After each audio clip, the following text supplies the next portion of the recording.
Partner, punta na tayo rito sa iba pang balita. Senate President Alan Peter Cayetano, giniit na siya ang mamumuno sa impeachment trial ni Vice President Sara Duterte. Yan, muling giniit ni Senator Alan Peter Cayetano na siya ang lehitimong Senate President at tatayong presiding officer sa gaganaping impeachment trial ni Vice President Sara Duterte. Sa kanyang biglaang press briefing, binigyan din ni Cayetano na walang sapat na bilang ang paksyon. Father Plaby, ibang paksyon. Yan na naman tayo sa paksyon. F yun, F. Hoy! Hoy! Di ba? Oo nga, alam ko nga yun. Paksyon. Alam ko ni nga yun. Acting Senate President Sherwin Gatchalian upang baguhin ang alituntunin sa paglilitis. Ipinaglalaban naman niya ang kalayaan ng Senado upang hindi ito maging sunod-sunuran o tila rubber stamp lamang na Malacanang. Inutusan na rin niya ang Senate Secretary na makipag-ugnayan sa kampo ni Gatchalian para sa isang pansamantalang kasunduan upang hindi maantala ang takbo ng impeachment court. Tama naman. Alam mo, partner, no? Laging bibigay ng kamay, no? Nag-extend ng hand tong si Senate President Kumbaga, Alan Peter Cayetano. Partner, Oo. ano masabi mo rito? Partner, Oh. bago mo ipasok ko muna ito. sige, ano Yun, di naman? ba kanina? Father Plaby, iba anong po yung sinusubo mo? ipapasok. Ang sinusubo, partner, kanina sinabi mo, nabitin eh. Nabitin, Ah, no. Yung sinusubo kasi, saba, masarap yung saba isubo. Mahi. Ayun. Sige, Paborito partner, ni tuloy. ano yan eh. Partner, Tuloy mo na ano yan. masabi mo? Eto nga, pangungunahan ni si Senator Alan Peter Cayetano ang mamumuno sa impeachment ni BP Inday Sara. Hindi kayo pumalag sa Erits niyan. Ha? Hindi kayo pumalag sa Erits niya, sabihin niya, ako na lang. Ikaw mamumuno. Wala namang iba, kundi si SP Alan Cayetano talaga ang mamumuno kasi siya naman talaga ang lehitimong Senate President, mga partner. O ang sagwa naman na magtaas kamay si Erit, sabihin niya ako na lang. Hindi naman pwede yun. O, di ba? Hindi niya na nga alam kung hearing o meeting, ipapapil pa siya dyan. Kaya nga, tama lang na si Alan Peter Cayetano at kung ano man ang magiging resulta ng impeachment kay BP Inday Sara na pamumunuan ni SP Alan Cayetano, kayong mga taga kabilang kubol, wag niyong sasabihing pabor yan, ha? Sa pangalawang pangulo, wag ganun. Si SP Alan, matino magtrabaho yan, patas. Wag niyong pagdududahan sa madaling salita. Okay, partner, BMR. Alam nyo, itong nangyayari ngayon dyan sa Senado na ginigiit ni Senator Alan na siya yung Senate President talaga, dapat lang igiit niya kasi nga, itong kanyang ginagawa, hindi naman ito dahil lang sa kapretsyo lang niya or hindi lang dahil sa abogado siya, alam niya ang batas or kung ano man, partner. Kuya, napakaano lang niya, yung kapit tuko sa kanyang posisyon, hindi eh. Hindi Ang punto dito ni Senator Alan, kaya siya kumakapit kasi nga, ito yung Senado na para sa taong bayan. Correct. Kasi yung Senado na paksyon ni Gatchalian, ito yung Senado na hawak ng Malacanang. Malacanang ang nagpapatakbo. Bakit, partner? Kasi kung talagang totoo na sila talaga ang namumuno ngayon sa Senado, magpakita muna sila ng ebidensya na mayroon silang 13 na boto. Correct. Kasi wala naman pag-uusapan na dito, mga kapartner eh. Ang nangyayari kasi, dinadaan nila sa pambubuli. Buli sila rito lumalabas, partner eh. Kumunga si Senator Bato, nagtatago. Si Senator Jingo Estrada, nakakulong. At 10 na lang ngayon yung ang pambubuli nila, ginagawa nila, minority na daw. Dahil daw, wala yun yung dalawa. 10 na lang daw sila. Pero ang katotohanan, andyan pa rin na 24 pa rin ang bilang ng mga senador na ang majority dyan ay 13. Now, balikan lang natin, partner. Atras lang tayo ng konti sa nangyaring na nakaraan. Di ba nag-walk out ang 10, partner? Doon sa 11 na dating minority na itong sila Soto. 11 nag-walk out. Nagkating yung 10. 10 lang, partner. 10. Nagpaiwan yung isa. Nagpaiwan yung isa. Nagkating class. Talagang manipulated na nila. Magpaiwan kang isa, magpaiwan ka Tito Soto para ikaw ngayon yung magmumotion para i-adjourn. Correct. Partner, mabuti na lang kamo, mabait talaga itong si Senator Marcolita at si itong Senator Alan. Ayaw lang talaga ng gulo. Kasi kung talagang ito, mga basag ulo, na katulad ni Rapi Tulfo at saka ni Erwin Tulfo na magkapatid, na makapagsalita lang, akala mo sino nang magaling, basta pataasan ng boses, patapangan lang. Parang ganun ba? Patapangan para masabing siya yung magaling. Hindi ganun. Ngayon, alam nyo, pwede silang ipa-arresto, partner eh. Nasa rules. At isa pa, partner, bukod dun sa nasa rules na pwede silang ipa-aresto, mayroon ng quorum. Inumpisahan na nila yung quorum. So kung itinuloy man ni Senator Marcolita, ni Senator Cayetano yung that time partner, walang magawa si Soto. Kasi kung sinundan natin or gusto natin puntahan yung sinasabi nila na nagbabase sila doon sa 1935 Constitution, yung kay Abilino at saka kay Quinco, doon sila ngayon nagbabacktrack, doon sila nagbabalik ng kanilang foundation. Aba, doon, may quorum na rin yun, partner. Nasa quorum sila, nang walk out si Abilino. Tinuloy nila kasi may 12 sila. At that time, dalawa. Isa yung nasa ospital, isa naman nasa ibang bansa. So talagang yun maliwanag.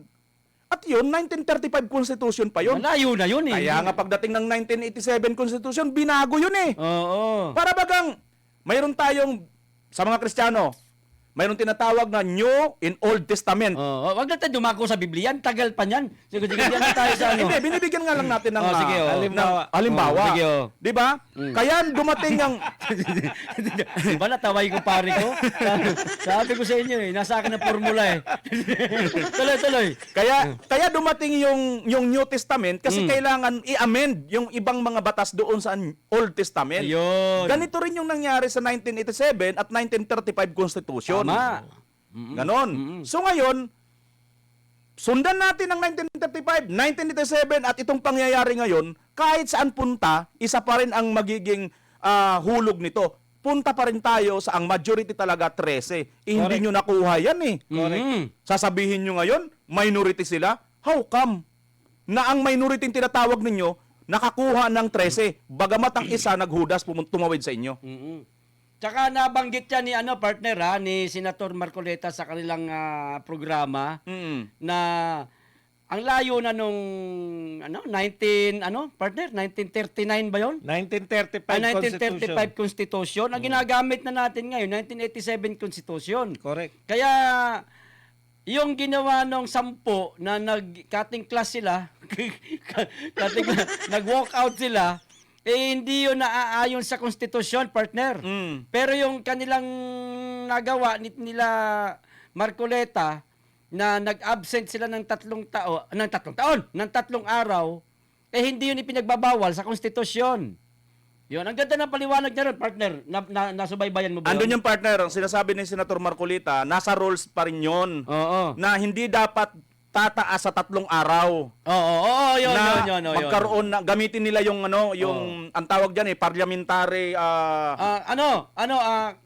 tawag nun. Kasama yon sa rules. Di kasi tayo bugado. Kasi di ba ginamit nila yung parliamentary walkout. Hindi, ang bira, hindi yan yung tawag. Hindi, sandali partner. Yung walkout, ginamit nila yon, nandun din yon, pwede rin paminsan-minsan. Alam nyo, diskarte yan. Kung ayaw mo magkaroon ng quorum, pwede talagang gawin yun. Natandaan ko na. Constitutional cover. Constitutional cover. So ngayon mga partner, yung ginawa ng ganun ni Senator Marcolita, alin man doon, kung talagang matapang at masungit at talagang yung alam mo yun brusko lang talaga ito si Senator Alan Cayetano. Pinagpilitan lang nila. Kasi nakakurom na sila eh. Nakakurom na sila eh. Nag-umpisa na sila. Lumayas itong 10 eh. Pwede sila magpadampot doon. Padamputin yung Paris to yun. O di ano na mangyayari, di mas lalo namang lalabas na talagang masyadong kontrabida na itong Correct. Pero hindi nila ginawa. Hindi nila ginawa. Yun. Kasi nga, mayroong disiplina, mayroong ang tawag nito, civility. Itong si Senator Cayetano. Correct. Di ba? Kumbaga, courtesy na rin sa kanila yun. Sige, pagbigyan na lang. Tapos, ito ngayon gagamitin nila. Nadusi lang sila. Paano sila nakagawa ng quorum, partner? Di ba dapat bago yan mag-quorum, 13 dapat? Tsaka yung pinagbabatayan nila, partner, mga panay opinion. Opinion daw ng IBP, opinion daw. Panay opinion lang Opinion ng mga dating maestrado. Ang linaw po sa Ligang Batas, hindi po opinion yun. Majority ang kinakailangan mo para magpalit ka ng Senate President. Partner, narinig ko kay Senator Marcoleta, mapanganib yan. Yung susundin natin, yung mga makikinig tayo, amuyong yan eh. Correct. Yung mga dating mga justices, alam mo kung Totoo. bakit? Alam mo kung bakit? Aba, Bakit? ubos lahat ang mga opozisyong senador. Correct. Ipapakulong na lang nila katulad kay Senator Bato. Oo. Tama.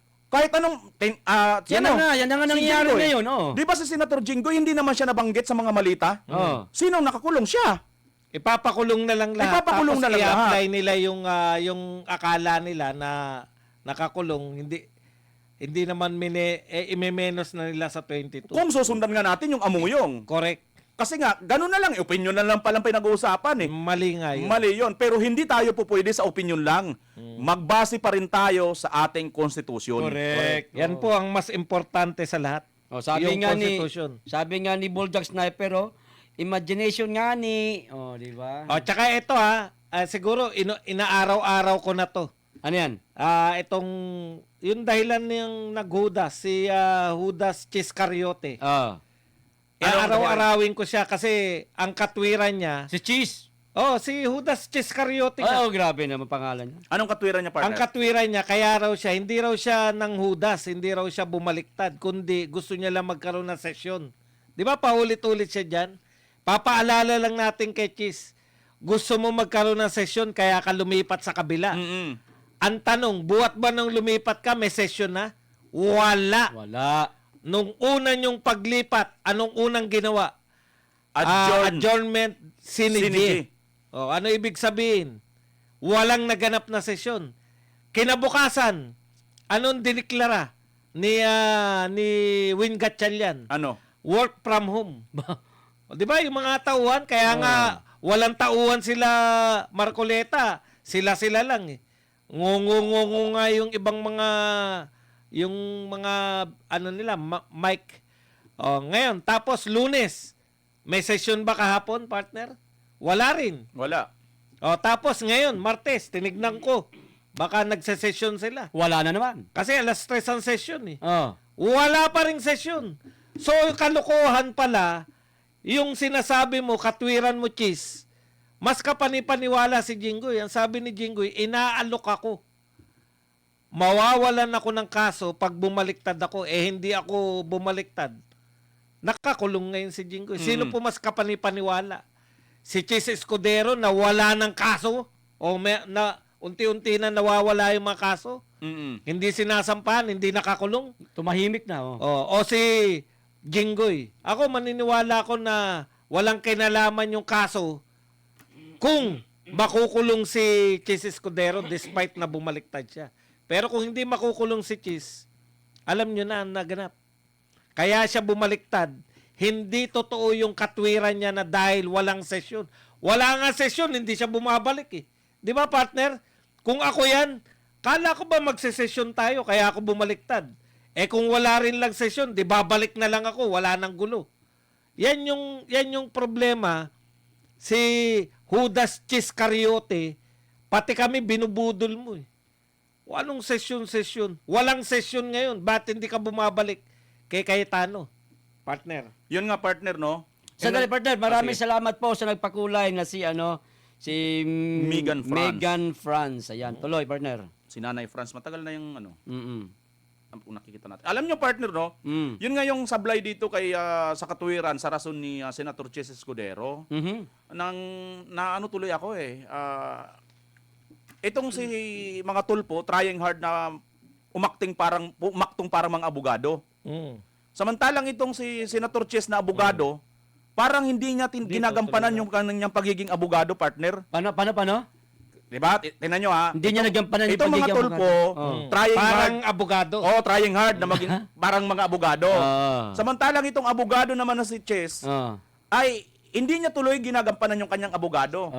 Pagiging abogado. Pagiging abogado. Ilipat na lang kaya natin Magaling yan si Cheese, di ba? totoo. Kita nyo, nung Senate President siya, ang galing-galing niya. Magaling talaga Pero yan, ngayon, bakit hindi natin naririnig na tumutok eh? Sayang nga, sayang si Cheese, partner. Idugtong ko partner na sinasabi niyo na magaling yan ha. Oo. Sa galing niya, tinan nyo ha. Yung di ba siya yung may ano noon na i-archive. I-archive yung tungkol sa impeachment kasi bakit? Dahil ito ay nadesisyonan ng korte na tawag nun, yung binasura ng korte. Correct. Mm. So, ang kanyang desisyon, hindi naman niya sinasabi na ibasura na lang, kundi i-archive muna. Yun na rin yun. Pansamantala patulugin. Ngayon, partner, kaya mo nasabing magaling at ito, defining moment ito ni Chess. Correct. Dahil mismo ang korte, in-affirm yung kanyang decision na yon. Na talagang totoo, na talagang wala Kasi talagang umirit basura. sila eh, di ba? Oo, Umirit umirit sila sila ng motion, di ba? So partner, doon pa lang nagpasalamat na si Chess. Sabi niya, kita nyo na, di ba? Vindicated yung aking ginawa noon. So ngayon, Senator Chess, Sinira niya. oo, isang action mo lang, isang galaw mo lang, wala kasi talagang partner, ibang klase din. Partner, sa palagay mo, ano kaya ang lahilan? Bakit naging ganyan si Chis? Ito na yon. ayun. Ito na Ay, yon. magandang tanong. Ito yung dahilan, Oh, partner. sige nga. Yung yung hinuhuli si balikan natin para at least laging ma-refresh yung mga, Sige, mga taong bayan. Bakit natin baka tama yung hinala mo. Oo. Yang si Senator Jinggoy, bago siya hulihin or bago siya sumurrender, nagpa-press con siya. At sinabi niya talaga harap-harapan, kinukumbinse siya, lahat ng kanyang kaso mawawala na. Oras-oras, minuminuto. Oras-oras, araw-araw, gabi-gabi. Madalas sa tawagan. Oo, tinatawagan siya, kinukumbinsi siya, bumaliktad ka lang, umalis ka lang dyan sa kampo ni Senator Cayetano at ubos na, wala ka ng kaso, hindi ka makukulong. Pero pag hindi ka babaliktad, makukulong ka. Ngayon, ang paninindigan ni Senator Jinggoy, kung yan ang kabayaran ng aking paninindigan, so be it. Okay. Now, itong si Senator Jinggoy, kinakasuhan ba noon? Kinakasuhan. Si Senator Chess Escudero, binabanggit mang kakasuhan noon, kakasuhan. Siya nga una eh. Ay, di ba? Si Escudero eh. Di ba? So ngayon, ang tanong, sino sa kanilang dalawa ang nakulong? Si Jinggoy. Jinggoy. Kayo nang sumagot. Kasi hindi siya bumaliktad. Di ba? Yan yung gusto mong sabihin sa amin. Kala mo, ha? Kala niya, hindi natin makukuha. may isa pa ako naiisip. Talaga? Grabe, ito. Papalagay mo na ba? Totoo. May Sige, partner. Maaring isa to sa mga dahilan. Bakit kinakailangan niyang bumalik? Willing ka bang sabihin na ang yung iniisip? Isip ko lang naman to. Sige. Di iba yung isip niya. Partner, ikaw ba naman magpapakulong ka? Ang ganda ng asawa mo. Ay! Baka mamaya, sa ganda ng asawa mo, may nakaabang dyan ng mga tirador. Ay! Kasama niyang tirador, senador. Kasama niyang tirador na mga senador. Alam mo, mga pinagsimula, mga dating shooting ni parang si Sharon pala yan. Lahat ng mga guwapings. Partner, no? Sila Jericho. Ganda ng niya, asawa niya. At saka yung si Jericho ngayon, tindi yung... Ikong gumana yung ang kademonyuhan. Yung na nilot. Di ba eto partner ha? Nalilito ko eh. Di ba kasabayan lang ni Lotlot si Jericho? Lot. Lot, Hindi grabe ka bata. Malayo yung partner. Kasi kung kasabayan lang ni Jericho, shota niya ni anak ni Lotlot. Pero yun, hindi malayo. Malayo. Malayo. Kala ko kasabayan ni Lotlot. Subaybay ko yan, nanonood ako dati. Kilala ko yung si Lotlot eh. Sige partner, kung wala ka nang sasabihin kay Lotlot. Nakita mo na ba yun si Kasi sabi mo, maganda yung anak ni Lotlot eh. Nakita mo na ba yun, yung asawa ni Senator Chess? Maganda, partner. Nakita mo na? Sinong asawa? Personal? Yung dati o Itong bago. Itong si Art? bago. Nakita mo na personal? Oo Saan? Sa TV. Di maganda naman talaga. Bakit di ka nagkaganda? Hindi, partner. Nakita ko, totoo yan, maganda talaga yan. Parang parang Barbie. Kita nyo na? Nung makita ko yan, nagtatrabaho ako sa restaurant. Oo, yung sinasabi mo sa akin. Yung jowa pa yan ni Eko. Hindi, yung bata pa rin. Dieter. Kapatid ni Camille. Ni Prats. Jan Prats. Jan Prats. Di ba naalala niyo noon? Akala ko nga manikang. Talaga? Oo, akala ko manika yan. Magpapakulong ka? Sige nga. Ang ganda talaga, as in, napakaganda talaga ni Heart. Partner, ito na ang ating huling balita bago tayo mapunta sa anak ni Lotlot. Sandali, partner. Sandali, partner. Bata ka pa, partner. Huli. Ito nga, huling balita. Hindi, ngayong araw na to. Yan. Senator Lacson nakipagsabwatan sa Malacanang para ipitin ng ilang senador. Ito yung paliwanag dyan sa mga pinagsabi nyo, partner. Sabi po ni Senator Alan Peter Cayetano, Senate President, every time that the truth is about to come out, wini-weaken yung institution. Wini-weaken po ang House of Representatives. Wini-weaken po ang Senate. Ibig sabihin ng wini-weaken, pinapalambot. Father Flavi. Kailangan natin ng ano dito. Pinapahina. Yan. Pinapahina. Oo. Sabi ni Senator Lacson, siran-sira ang Senado. Ikaw naman ang sumira sa Senado. True false testimony witness using the blue ribbon laban sa ating mga kasamahan. Eto na yung partner. Sa pagdinig noon ng komite ni Lacson ay lumabas na sangkot umano sa maanumalyang flood control projects ay sina Senators Jinggoy, Villanueva at Chis Escudero. Bagay na itinanggi ng mga senador. Ang malala pa raw nito, mismong si Lacson umano nakipagsabwatan sa Malacanang Kita mo na. para gipitin ng mga kaso ang tatlong senador. Paliwanag ni Cayetano, nag-ugat ang mga ito noong kung saan nais ng kanilang grupo na ilagay bilang Senate President si Senator Loren Legarda. Partner, ano masasabi mo rito? Ang galing mag-twist ng istorya ni ni Senator Ping Lacson. Correct. No? Ano yun para sa akin twist yan para matablan si Cayetano at itigil niya na yung ginagawa niya, lalong-lalo na yung sa issue ng flood control. Correct. Mantakin mong sabihin niya. Blue ribbon talaga yan, partner. Oo, blue ribbon yan. No? Ikaw ang sumisira, ha? O, sirang-sira na ang Senado, ikaw ang sumisira sa Senado. O, sinabi niya yan kay Alan Peter Cayetano. Senator Ping Lacson, hindi ba basira ang Senado dahil sa mga ginawang pakikipagkotsabahan ng ibang senador dyan at tumanggap ng maleta? Di ba mas nakakasira yung tumanggap ng maleta kaysa sa mga ginawa nga ni Alan Peter Cayetano na gusto lang tumbukin kung sino ang tunay at nakatanggap ng maleta. Di ba? Di ba? Ito sinasabi ni Lacson, sinisira daw paninira na ba? Paninira na ba ng isang institusyon ng gobyerno ang magsabi ka lang ng katotohanan? Correct. Di ba? Ikaw na naman, Ping Lacson Huwag na nga lang. Ping! Tama na. Ayoko na. BMR! Partner, paliwanag nang natin sa iba't ibang mga lingwahe ang salitang winiwikin, no? Ang winiwikin na institusyon, ng institusyon ay nangangahulugang pinahihina ang kakayahan, kredibilidad, otoridad o pagiging epektibo ng isang institusyon. Yun ang mga kahulugan ng sinabi dito na winiwikin ni Lacson ang Senado. At tumpak ito, partner, kasi alam nyo, pamusong-pamuso na nakita na natin noon, nagpa-interview ito si Senator Lacson sa mga media na kinukulout niya talaga, partner.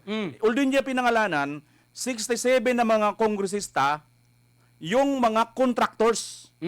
Hindi lang sila kongresista, kundi contractors pa. Alam niyo, partner, iba sa ating batas, mayroon pong nakasaad dyan na bawal ang isang halal opisyalis ng gobyerno na mayroon ka pang mga ganyang klaseng business na maaaring may conflict of interest. Correct. Di ba?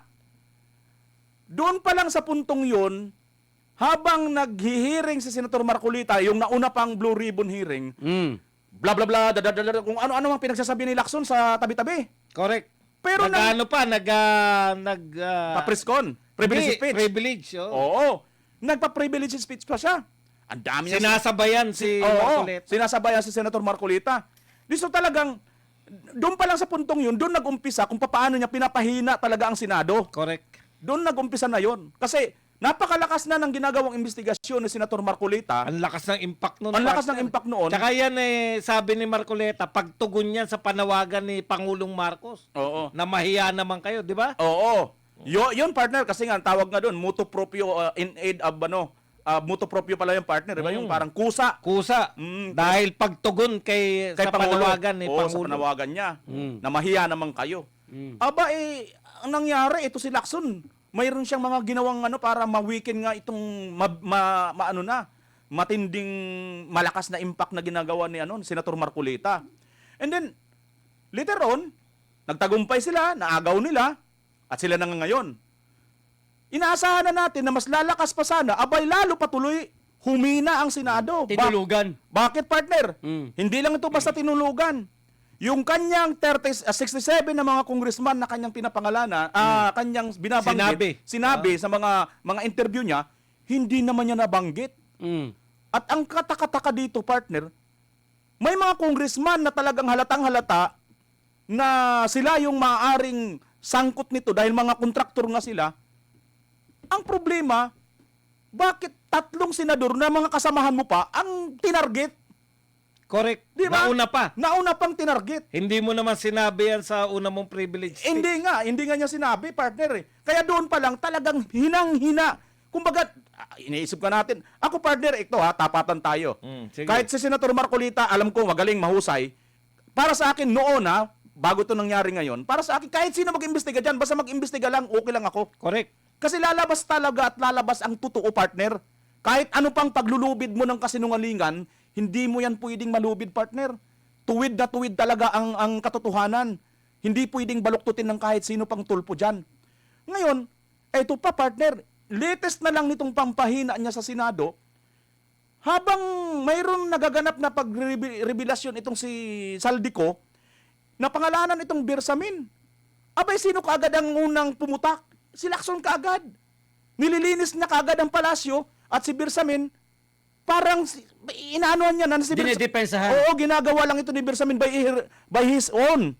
Tsaka, tignan mo rin yung pag-appear ni Gutesa, partner. Sino yung nanira kay Gutesa? Ayun, isa pa yun. Ah. Doon din, pinahina niya rin ang Senado doon dahil si Gutesa, isang napaka-credible witness. Wala siyang ano dito, partner, walang mahihita eh. Oo. Di ba? Oo. Biruin mo na hindi kayo nagtanong. Lahat sila partner na bulaga.